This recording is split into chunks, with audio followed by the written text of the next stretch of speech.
you see, in the 13th day of the first month, the royal secretaries were summoned. They wrote out in the script of each province and in the language of each people all Haman's orders to the king's satraps, the governors of the various provinces, and the nobles of the various peoples. These were written in the name of King Xerxes himself and were sealed with his own. And dispatches were sent by couriers to all the king's provinces with the order to destroy, kill, and annihilate all the Jews, young and old, women and children, on a single day, the 13th day of the 12th month, the month of Adar, and to plunder their goods. A copy of the text of the edict was to be issued as law in every province and made known to the people of every nationality so that they would be ready for that day. If you're new to this channel, subscribe and comment. I will be more than happy to be here. The couriers went out, spurred on the king's command, and the edict was issued in the citadel of Susa. And the king and the Haman sat down to drink. If you're new to this channel, subscribe and comment. I would be more than happy to host you. But the city of Susa was bewildered.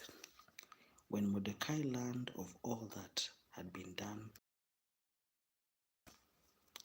put on sackcloth and ashes, and went out into the city wailing loudly and bitterly.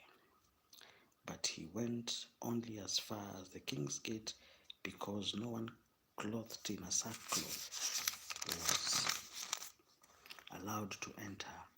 In every province the king came, there was great mourning among the Jews, with fasting and weeping and wailing many. Okay, welcome to this.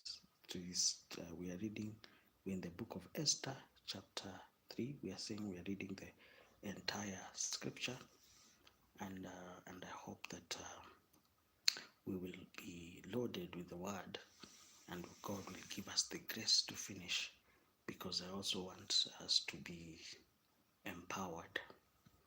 And I hope that that you guys are blessed by this program.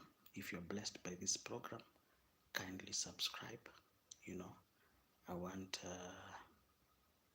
you guys, I want us to read. I don't want us to waste a lot of time. Kindly, respectfully, I want us to read, because time is money, and it is very expensive to run this channel, and running this channel in things that are not profitable, I will not be achieving my end.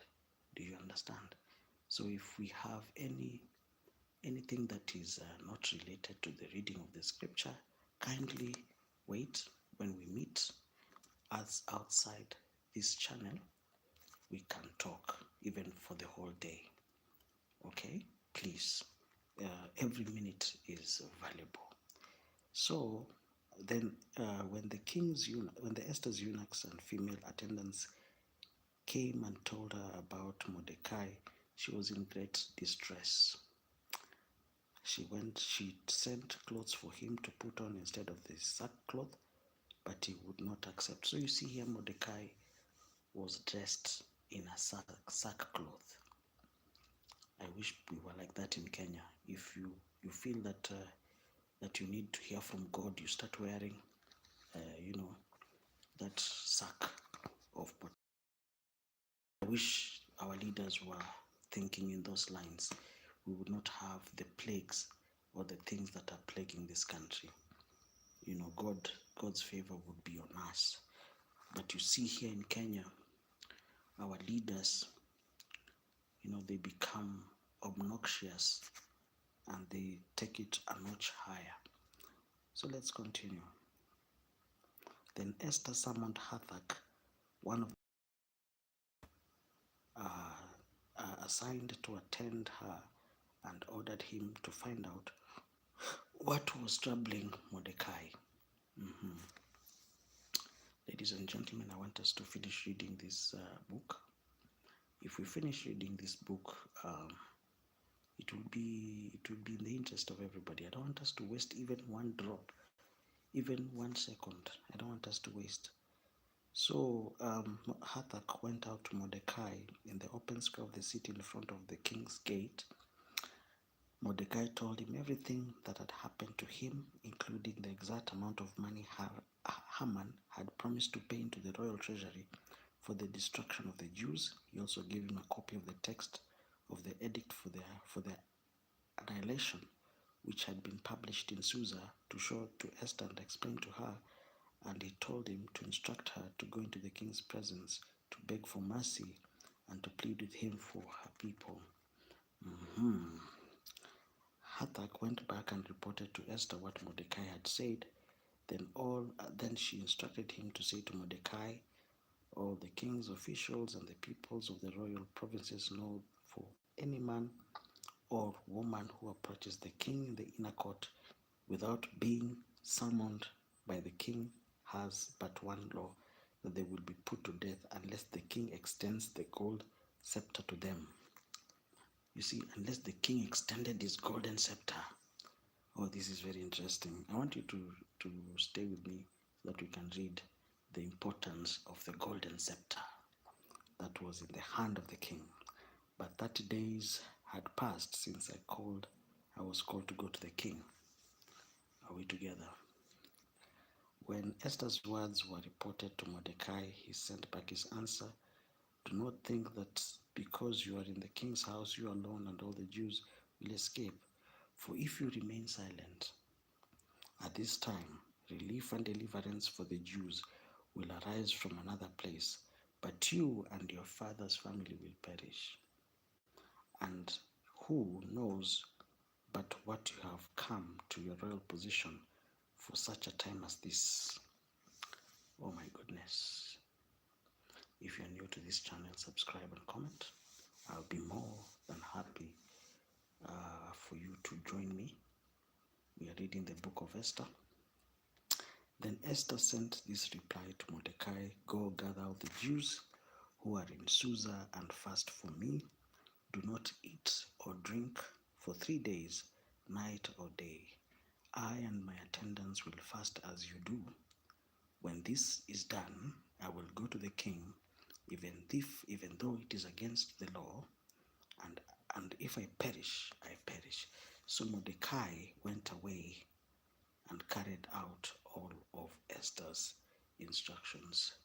If you are new to this channel, subscribe and comment, and I will be more than happy to host you. Let's continue very quickly. I don't want us to waste anything. On the third day, Esther put on her royal robes and stood in the inner court of the palace in front of the king's hall. The king was seated on his royal throne. When she saw Esther standing in the court, he was pleased with her and held out his golden scepter. You see, when a man is pleased with you, they will hold out their golden scepter. Every man has a golden scepter. So don't think God has a scepter. Let us continue. So if somebody has not stretched out his golden scepter towards you, you know what it means. Then the king asked, what is it, Queen Esther? What is your request? Even up to the half of the kingdom, it will be given to you.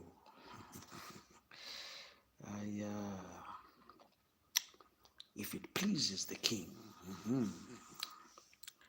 replied Esther, let the king together with Haman come today to the banquet I've prepared for him. Bring Haman at once, the king said, so that we may do what Esther asks. So the king and Haman went to the banquet Esther had prepared.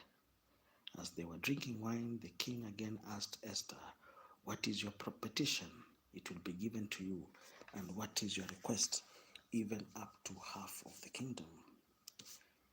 Are we together? So the king also told Esther that half of the kingdom belongs to her. It will be granted. Mhm. Esther replied, "My petition and my request is this: if the king regards me with favor, and if it pleases the king to grant my petition and fulfill my request, let the king and Haman come tomorrow to the banquet. I will prepare for them. Then I will ask the king a question." Oh, this is so good. And I hope that you're blessed. I'm so blessed.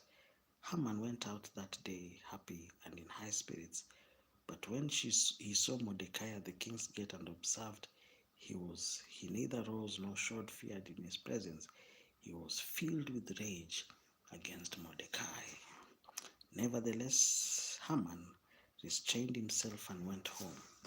Calling together his friends and Zeresh his wife, Haman boasted to them about his vast wealth, his many sons, and all the ways the king had honored him, and how he had elevated him above other nobles and officials.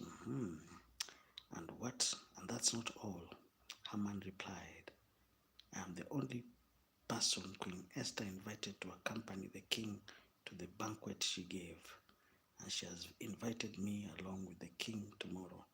But all this gives me no satisfaction as long as that Jew Mordecai is sitting at the king's gate. His wife Zeresh and his friends say to him, 'Have a pole set up reaching to a height of 50 cubits, and ask the king in the morning to have Mordecai impaled on it. Then go with the king to the banquet and enjoy yourself.'" This suggestion delighted Haman, and he had the pole set up. You see here, the Haman had, he had bad plans. But let us read. I want us to read so that we can know what happened to Haman. If you're new to this channel and comment, let us read in chapter 6.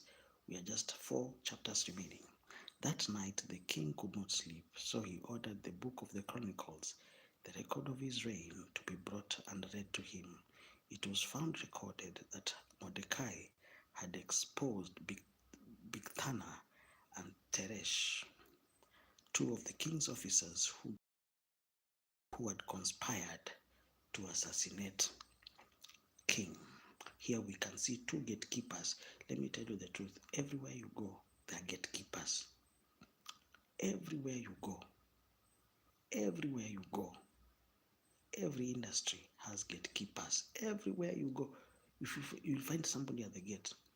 In fact, there's even a book called Barbarians at the Gate.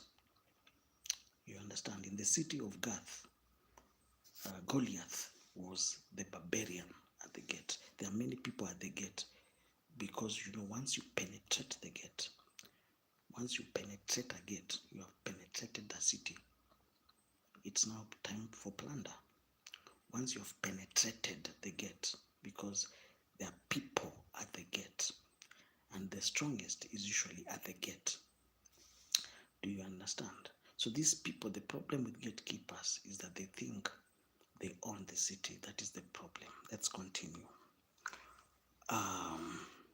What honor and recognition has Mordecai received for this? The king asked. "Nothing has been done for him," his attendants answered. The king said, "Who is in the court?"